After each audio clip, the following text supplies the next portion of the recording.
지난 금요일에 잘 살고 싶다면 솔로몬의 성공이 아닌 실패에 주목하라는 말씀을 드렸습니다.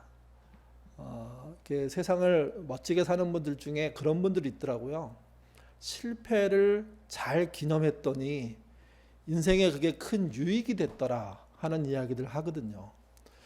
우리는 솔로몬이 잠언, 전도, 아가서를 썼기 때문에 바울 다음으로 여러 권의 책을 쓴 인물이기 때문에 대단히 성공적인 인생을 살았을 거라고 생각하는데, 또 물론 그런 면들이 있죠. 근데 솔로몬의 솔직한 그의 인생을 들여다보면 성공 뒤에 숨겨져 있는 실패가 훨씬 크다는 겁니다. 그리고 실제 그는 자기 자식이 자기처럼 실패하지 않기를 원했기에 잠언, 전도서 같은 책을 쓴 거죠. 그래서 솔로몬에 대한 이해를 가질 때, 또 우리가 잘 살려고 할 때 솔로몬의 잠언과 전도서를 읽는데, 이때 그가 성공했다는 생각을 지워버려야 됩니다. 오히려 그가 실패했기에 이런 글을 쓸 수 있었구나, 그렇게 그 본문을 들여다보면 달리 보이기 시작한다는 거죠. 오늘은 또 잘 살고 싶다면 목적에 이끌릴 때 잘 살 수 있다는 이야기를 하고 싶습니다.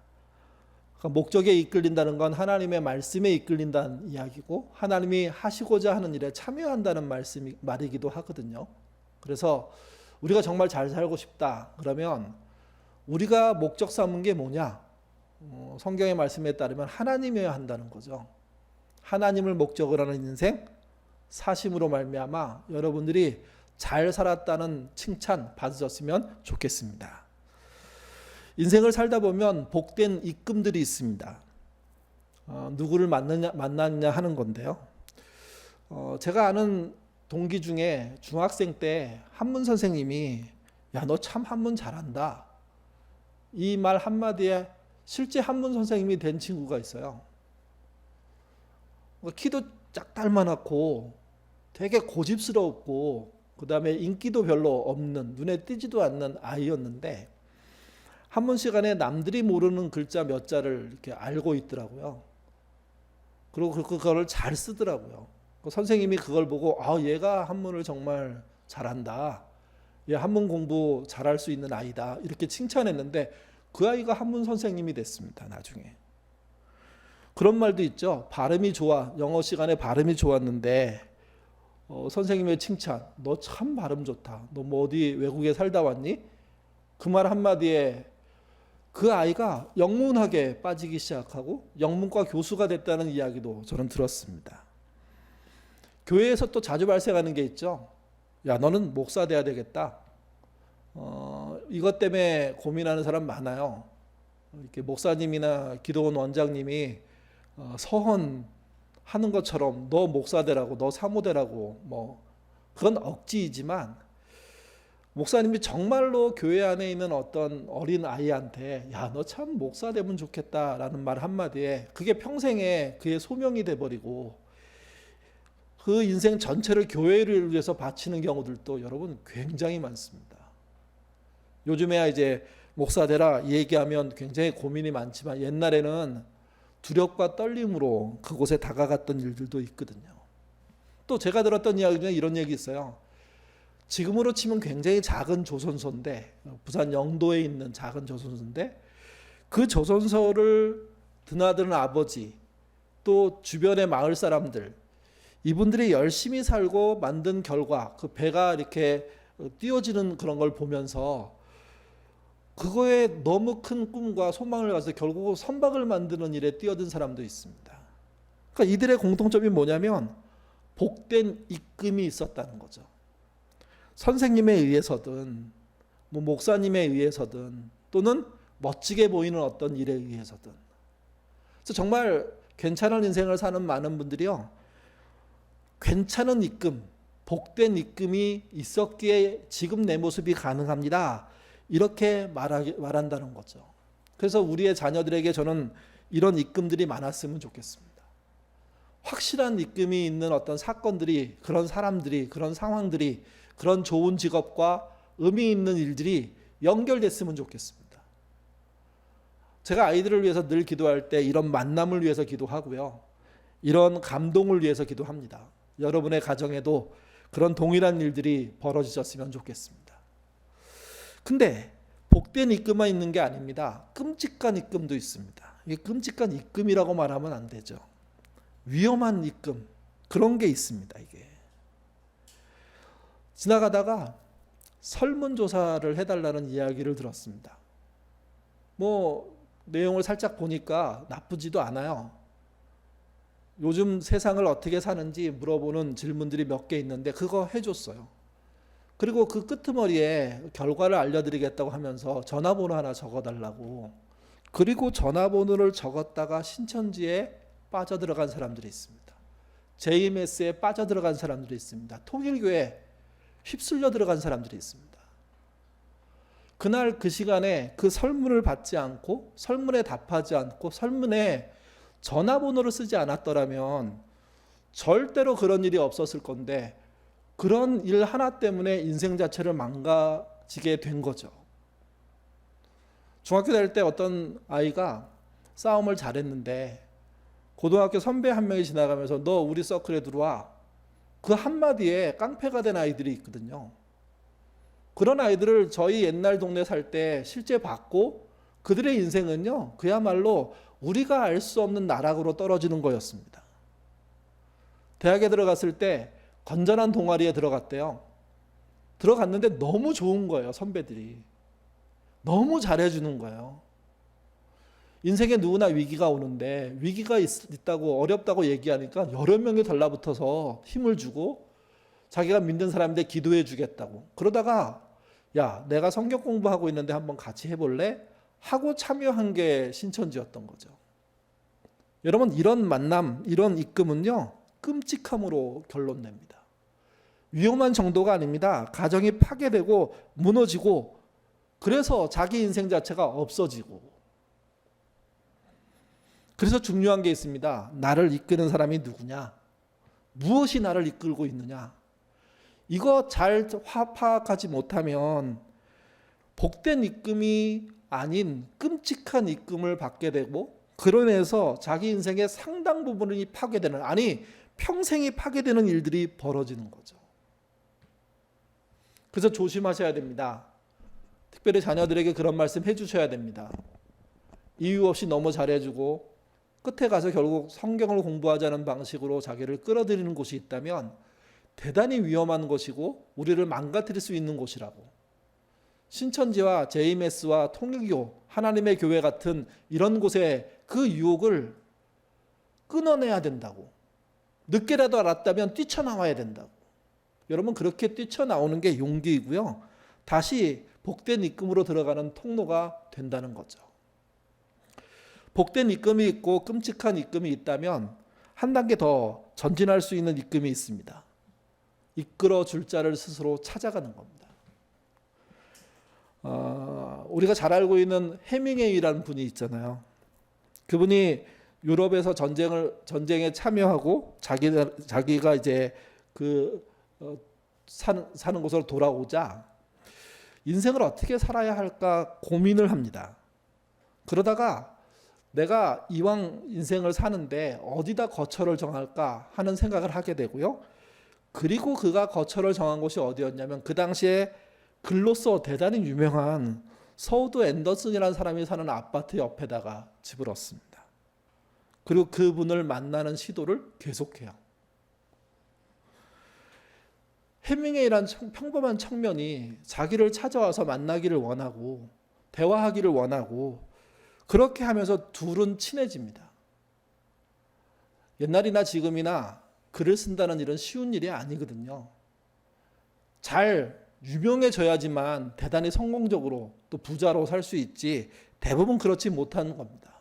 근데 자신의 글씀 그리고 그 창작 활동에 매료된 청년이 주변에 와서 알고 싶어하고 배우고 싶어하니 선생님 역할을 했던 세우스 앤더슨은요 그를 극진하게 대접하고 함께 대화하고 함께 챙겨주고 하는 일들을 끊임없이 했고 결국 그를요 소설가로 등단시킵니다. 그때 책을 낸 게 해가 또다시 떠오른다는 해밍웨이의 책입니다. 이게 첫 번째 책이죠. 이 경우는 어떤 경우냐면 자기를 이끌어줄 좋은 선생님을 찾아가는 겁니다. 실제 많은 좋은 선생님들이 찾아오는 제자가 없어서 누군가를 길러내지 못하고 있는 게 사실이거든요.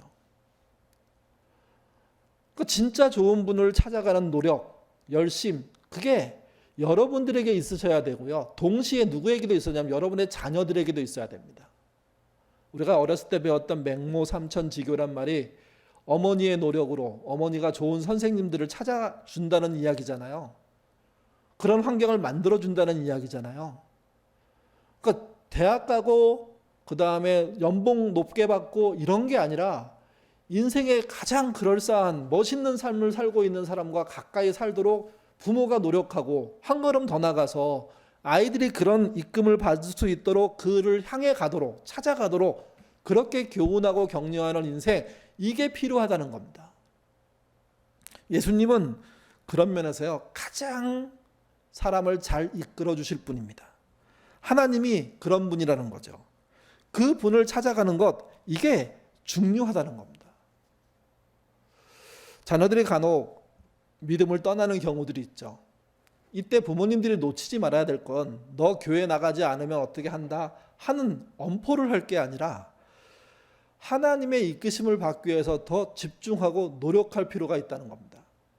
제대로 된 한 방향을 끝까지 바라보는 노력, 수고하면 결국은 시간은 좀 걸리겠지만 결국에 자녀들에게 일관성 있는 영향력을 줄 수가 있다는 거죠. 부모의 성실함과 하나님을 목적으로 한 삶의 그 내용이 가득 채워질 때 어느 날 자녀들도 자기의 삶을 어디에 들여보내야 할지, 누구의 이끌림을 받아야 될지 생각할 때 하나님을 찾을 가능성이 높아지는 겁니다. 그래서 이끌어 주시는 그분을 향해서 나가는 저와 여러분 됐으면 좋겠습니다. 예인교회 가족 됐으면 좋겠습니다. 이렇게 분명하게 이끄심에 대한 이야기가 있음에도 불구하고요, 실제 사람마다, 심지어 교회를 다니는 사람 안에서도 이끄심의 주체가 하나님이 아닌 경우들이 허다합니다. 세상의 이끄심, 그 저변에 무엇이 있는지 크게 두 가지가 있다고 저는 생각하는데요. 죄의식과 교만이 있다고 생각합니다.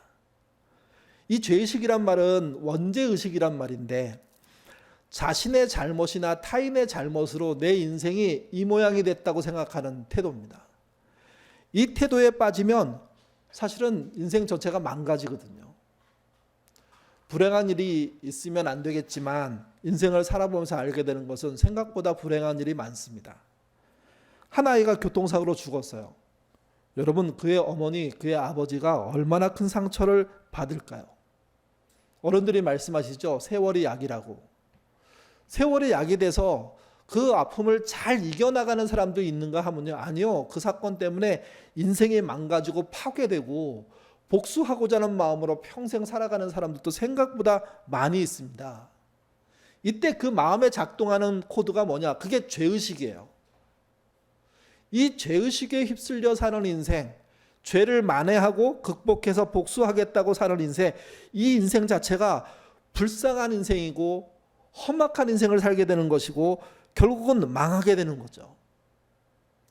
욥기 5편 2절에 이런 말씀이 있습니다. 같이 읽어보죠. 분노가 미련한 자를 죽이고 시기가 어리석은 자를 멸하느니라. 이때 분노, 이때 시기가 죄의식과 관련된 결과로 나타나는 삶의 태도입니다.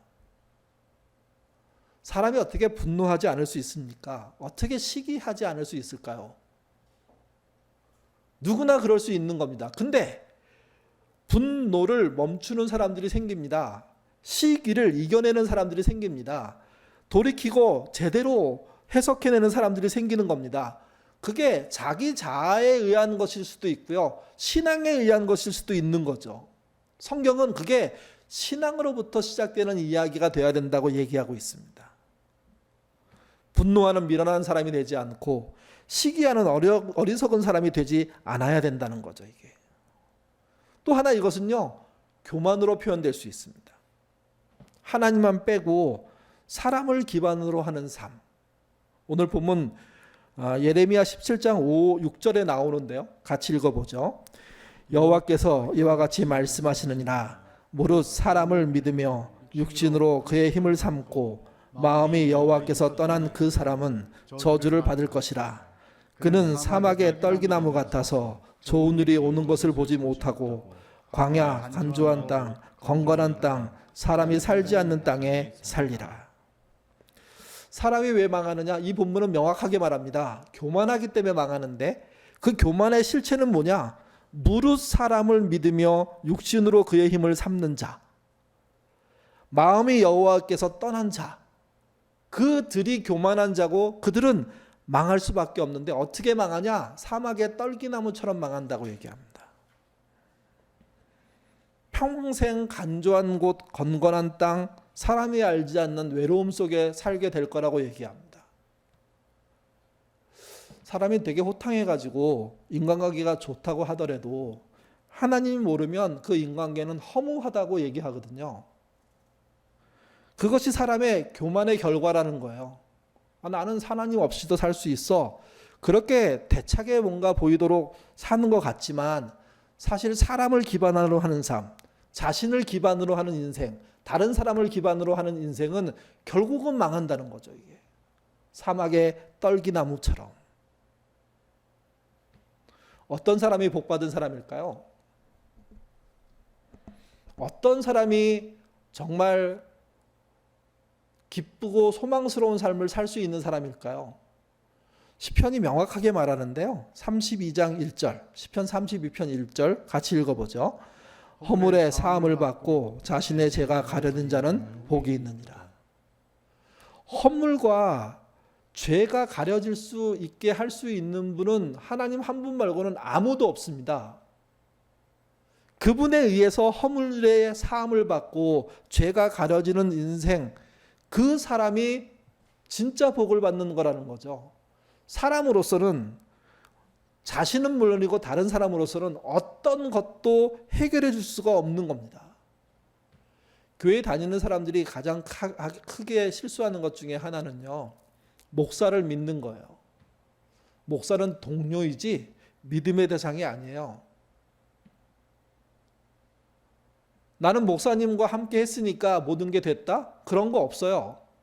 목사도 구도자로서 하나님을 평생 의지하고 따라 살아야 할 존재거든요. 하나님에 의해서 허물의 사함받고 죄가 가려지는 은혜를 누리며 살 때만 의미가 있고 희망이 있는 겁니다. 그러니까 진정한 복이 무엇이냐? 사람에 의해서, 나에 의해서, 다른 사람에 의해서가 아니라 하나님에 의해서 살 수 있는 삶, 하나님에 의해서 죄가 가려지는 삶, 이 사람이 진짜 복 받은 거죠. 그래서 앞에 이야기를 토대로 해보면 사람은요, 하나님께 날마다 가까이 이사 가야 돼요. 붙을 수 있도록 계속 노력해야 돼요. 어떻게 하면 더 가까이 붙을까? 그 수고, 그 노력들 열심히 해나가야 돼요. 아마 그걸 표현한 표현 같은데요. 예레미야 17장 7, 8절 같이 읽어보죠. 읽겠습니다. 그러나 무릇 여호와를 의지하며 여호와를 의뢰하는 그 사람은 복을 받을 것이라. 그는 물가에 심어진 나무가 그 뿌리를 강변에 뻗치고 더위가 올지라도 두려워하지 아니하며 그 입이 청정하며 가무는 해에도 걱정이 없고 결실이 그치지 아니함 같으니라. 여호와를 의지한다는 것은 여호와를 목적으로 한다는 의미로 보시면 됩니다. 7절에 보면 의지하며라는 또 의뢰하며 하는 말이 있는데 둘 다 목적으로 해석하는 게 훨씬 저는 좋다고 생각합니다. 여호와를 목적으로 하는 그 사람은 복을 받습니다. 어떤 복을 받냐? 물가에 심어진 나무가 그 뿌리를 강변에 뻗치고 더위가 올지라도 두려워하지 아니하고 그 입이 청정한, 이게 여러분 시편 1편에 나와 있는 이야기의 반복 같잖아요. 그런 복을 누리게 되고 그런 은혜를 누리게 된다는 거죠. 7절에 의지를 목적으로 해야 된다고 얘기했습니다. 그러면 목적을 향해서 우리가 뭘 해야 될까요? 성경은 굴러가라고 표현해요. 잠언 16장 3절 여기도 같이 읽어보죠. 너희 행사를 여호와께 맡기라. 그리하면 내가 경영하는 것을 이루어질지어다. 이때 맡기란 말이 굴러간다는 뜻입니다. 그 존재, 여호와께서 계신 그곳을 향해서 몸이 굴러가는 거예요. 스스로 가까이 이사가는 것처럼 다가가는 거예요. 나도 모르게 하나님과 거리가 생겼거든요. 그러면 다시 또 하루를 마감하면서 가까이 다가가는 겁니다. 아침에 분명히 그분을 의지하겠다고 기도하고 시작했는데 하루 직장생활 하다 보니까, 가정에서 생활하다 보니까, 사람 만나다 보니까 마음속에 욕심도 생기고 갈등도 생겨서 그분과의 간격이 생겼을 때 우리가 그것을 그대로 방치하지 않고 다시 굴러서 그분께 가까이 가는 맡김을 하면, 그러면 하나님의 뜻이 우리 속에서 이루어지는 일들이 벌어지는 거죠. 그게 너의 행사를 여호와께 맡긴다는 이야기입니다. 그러면 어떻게 되느냐? 시편 55편 22절도 같이 한번 읽어보죠. 똑같은 표현인데요. 내 짐을 여호와께 맡기라. 그가 너를 붙드시고 의인의 요동함을 영원히 허락하지 아니하리라. 예, 짐을 맡기란 표현을 해요. 여러분의 무거운 짐들을 하나님께 내어놓는 걸 말하는 거죠. 고백하는 걸 말하는 겁니다. 고하는 걸 말하는 겁니다. 그러면 요동치 않게 이끌어 주시겠다는 거죠. 당장은 요동치고 당장은 어렵습니다. 그런데 그렇게 이끄심 받게 된 결과가 하나님의 은혜로서 여기까지 오게 되는 거구나 하는 것을 알게 된다는 거죠. 그 결과를 8절이 말해요. 8절 앞에서 말씀드렸지만 그는 물가에 심어진 나무가 된다고 얘기합니다. 여러분, 물가를 메시지 생각은 뭐로 번역했냐면요, 에덴으로 번역했습니다. 그가 에덴에 심어진 나무라고. 에덴이 물이 풍성한 땅이거든요. 4개의 강에 근원이 있는 곳이니까. 그러니 나무로서는, 식물로서는, 동물로서는 최적합의 장소, 삶의 터전을 마련할 장소, 그곳이 되는 겁니다. 하나님께 맡겼더니 그곳으로 인도하시는 은혜와 능력과 권능들이 나타나는 거예요. 그렇다면 여러분, 하나님을 목적으로 한다는 게 뭘까요? 그분의 말씀이 우리의 토대가 되는 거죠. 좀 더 우리 쪽으로 가까이 설명하면 그분이 말씀하신 정의가 통용되는 세상에 사는 겁니다. 신학적으로 표현하면요, 이 세상에서의 좁은 문을 선택하는 겁니다. 어떤 분은 더 노골적으로 이렇게 얘기하더라고요. 이 상황에서 내가 더 손해볼 게 뭐지? 굉장히 질문이 간단한 것 같은데요. 무시무시한 질문이에요. 지금보다 내가 더 손해봐야 할 게 있다면 뭘 봐야 하지? 그게 목적에 따르는 거예요. 그러니까 하나님은 어떻게 하셨을까? 처음에 이렇게 생각하던 사람이 한 걸음 더 나가서 내가 지금 겪고 있는 이 일 속에 하나님의 정의는 뭘까? 이렇게 질문을 던질 수 있고, 한 걸음 더 나가면 지금 이곳에서의 좁은 문, 좁은 길은 뭘까? 한 걸음 더 나가면요, 더 손해볼 것이 뭘까? 이렇게 물을 수 있는 것이 목적을 따라가는 삶이라는 거죠.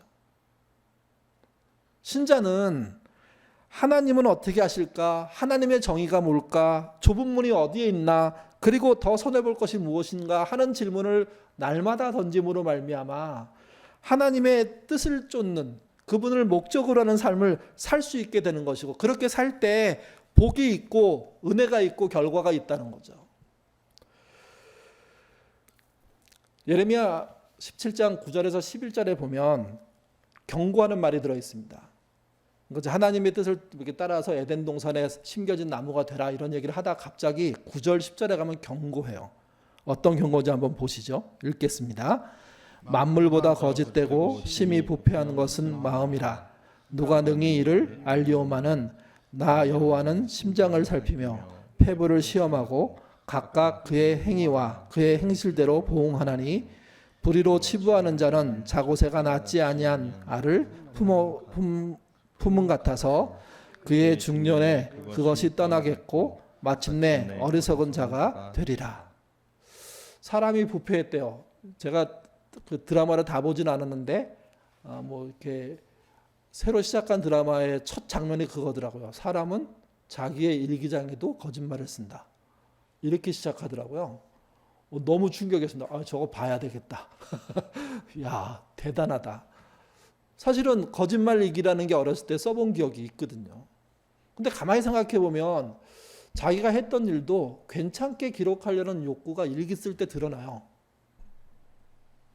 그러니까 사람이 자기가만 보는 일기장에서 정직하게 쓸 것 같지만 그렇지 않대요. 그렇게 우리가 부패한 존재라는 거죠, 이게. 부패한 존재로 산다면, 하나님을 목적으로 살지 않는다면 어떻게 되냐? 11절에 보시면 자고새가 낳지 아니한 알을 품은 것 같아서 이렇게 표현합니다. 자고새는요, 알을 많이 낳는데요. 근데 품지 않는데요. 그게 무슨 말이에요? 알을 낳는 것까지는 하는데 품지 않아서 새끼가 없다는 뜻 같아요. 정확하게 성경에서는 자고새가 어떤 새인지 안 알려져 있습니다. 뭐 우리가 알고 있는 건 뻐꾸기가 남의 등주에 알 낳고 거기서 잘 커가지고 이렇게 그 고향으로 돌아간다며요. 근데 자고새는 자기가 알을 많이 낳고도 다 품지 않는다는 거죠. 죽는 알들이 생기는 것이고 버리는 알들이 생기는 거라. 그게 이 본문에서 부패한 사람의 마음과 같다는 거예요. 뭔가 사람이 엄청나게 해는 것 같지만 실제 그게 부화되지 않는, 생명으로 다시 탄생하지 않는 이런 존재의 역할, 인생 살게 되는데, 그게 어떻게 살게 되느냐? 부패한 마음을 통해서, 하나님을 의지하지 않고 의뢰하지 않는 마음을 통해서 살 때 그런 결과들이 나타난다는 거죠. 오늘 본문은요, 11절까지 간절하게 하나님을 의뢰하라, 목적에 따라 살아라 라고 얘기하다가 갑자기 이제 결론을 맺어요. 자고새 같이 되지 않아야 된다고. 그리고 난 다음에 12절부터 그 이하는 기도예요. 결론을 기도로 설명하고 있는 거예요. 다 볼 수는 없으니까 오늘 읽었던 14절만. 그래서 예레미야는 이렇게 기도합니다. 14절 읽겠습니다. 여호와여, 주는 나의 찬송이시오니 나를 고치소서. 그리하시면 내가 낫겠나이다. 나를 구원하소서. 그리하시면 내가 구원을 얻으리이다. 이게 그분을 목적으로 살아야 될 이유인 거예요. 사람이 너무 부패해서 자기만 보는 글에서도 거짓말을 쓰는 정도로 형편이 없는데, 그런 자로 그대로 살면 자고새처럼 뭔가 많이 한 것 같지만 남는 게 하나도 없는, 생명으로 남을 게 하나도 없는 존재가 될 수 있다는 거죠. 이때 이 난국을 해결할 수 있는 유일한 분이 누구냐? 하나님 한 분밖에 없다는 겁니다. 그래서 예레미야가 외치는 겁니다. 나를 고쳐달라고. 그래야지 내가 낫겠다고. 나를 구원해달라고. 그래야 내가 구원된다고. 그래서 우리가 뭐 해야 되느냐? 하나님을 목적으로 하는 삶을 살아야 됩니다. 사람답게 사는데 쓸모있는 6가지가 있다고 얘기해요. 사람의 몸에 있는 건데 눈, 귀, 코, 입, 손, 발입니다. 근데 이 6가지는 2가지로 크게 나뉩니다. 먼저 눈, 귀, 코. 사람이 누구나 갖고 있는 거죠. 물론 장애를 갖고 계신 분들은 이 것에 의해서 큰 어려움들을 당하십니다. 누구나 갖고 있다는 이 눈, 귀, 코의 공통점이 뭐냐면 자동 반사예요. 사람이 통제하기가 어려워요. 왜 그러냐면 보이는 걸 통제할 수 없잖아요. 듣는 걸 통제할 수 없잖아요. 냄새 맡는 걸 통제할 수 없죠. 그러니까 보이는 대로 보아야 하고 들리는 대로 들어야 되고 냄새 나는 대로 맡아야 됩니다. 그러니까 이거는 자동이에요.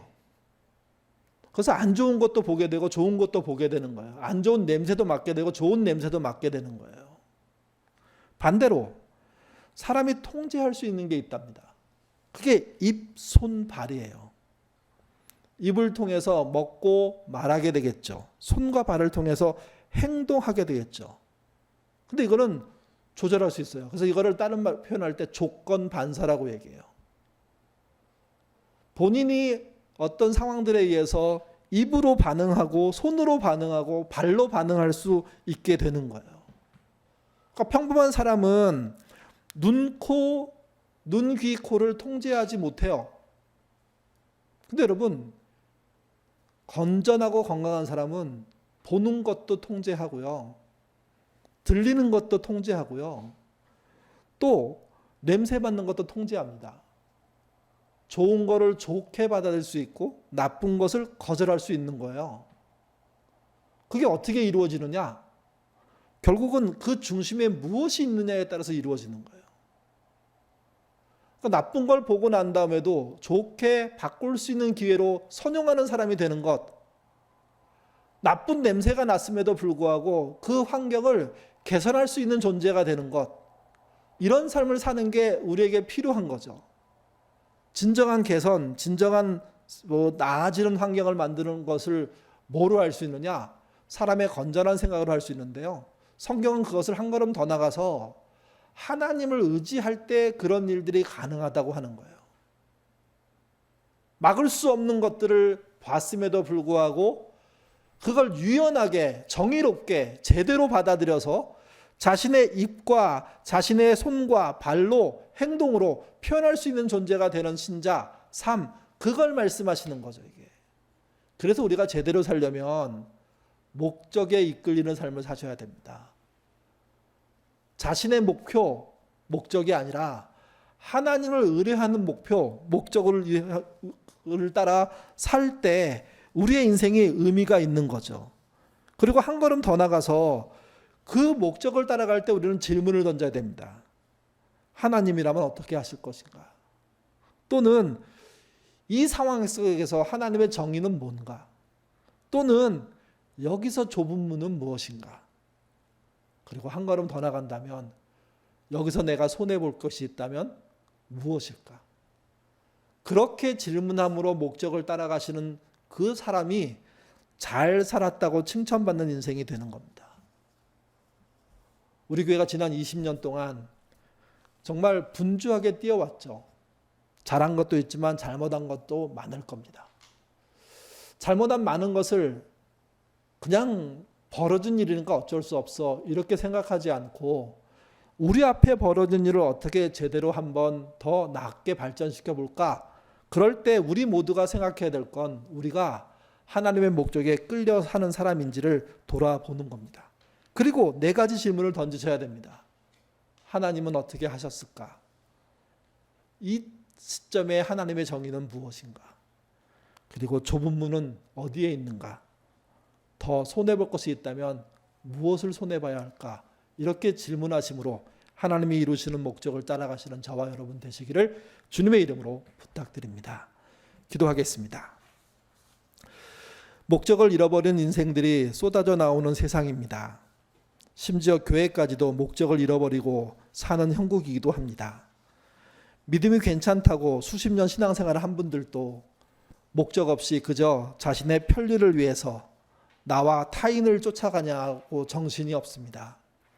하나님을 잃어버리는 인생, 가장 불행한 것이고 애단에서 쫓겨나는 인생을 살게 된다는 사실, 우리 오늘 말씀을 통해서 듣게 되었습니다. 주님, 부패한 마음을 의지하지 않게 하시고 일기를 쓰면서도 거짓을 기록하는 우리의 삶의 모습들을 버릴 수 있는 길 찾도록 인도하여 주옵소서. 무엇보다도 하나님의 목적이 되기를 원합니다.